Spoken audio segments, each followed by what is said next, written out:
All right, as the saying goes, you can't know where you're going unless you know where you've been.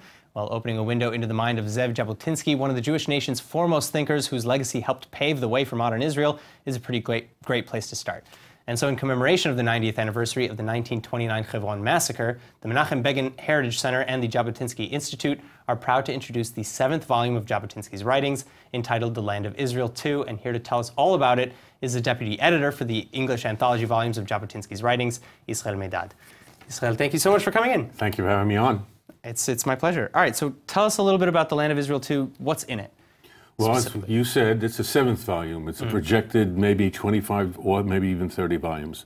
We've divided Jabotinsky's writings and thinking into about half a dozen sections, and each one is running separately with a group of editors. It's a critical edition, which means that there are a lot of footnotes because things happened over 100 years ago or more.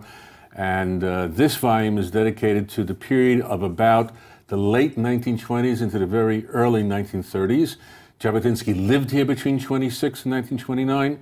We have the riots, Hebron and other places, the building up of Tel Aviv, and the beginning of the conflict with Great Britain, politically speaking, as it begins to recede from the mandate. So there's a great historical insight, but of course there are a lot of lessons that we learn from the political, diplomatic, and otherwise realities on the ground here. Okay, so you started to mention that a little bit, you know, about the differences between this edition and the other volumes. You know, what is maybe, can you give us a little bit of, you know, a little bit more specifics about what's new in this edition, you know, that we haven't seen before? Well, first of all, what's new is we found some articles that have been almost lost, shall we say. They come from some newspapers, either from the Russian, the Yiddish, or the English that he dealt with at the time. Little items that give a little bit of interesting, he writes here in April 1929, Tel Aviv is the most spoken about city in the world.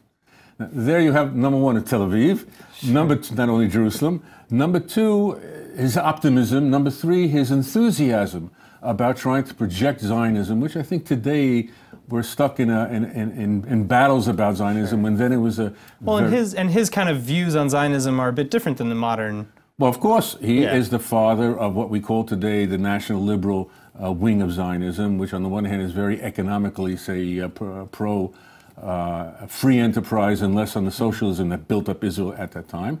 On the other hand, very conservative in terms of relations with the Arabs, in terms of diplomacy and security issues. So there's a lot in here that is very relevant. Wow. All right, so, you know, what's one of your favorite passages? What's something that inspired you or, you know, maybe surprised you during this latest round of research?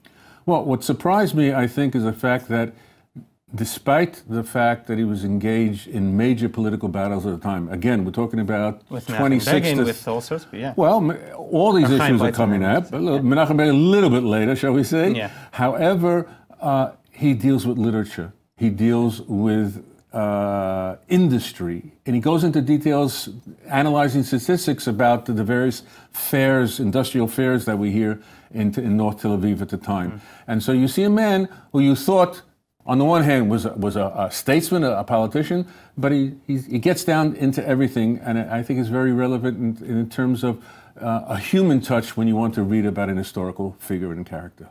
Amazing. All right. Well, Yisrael, thank you so much for coming and sharing a bit about this book.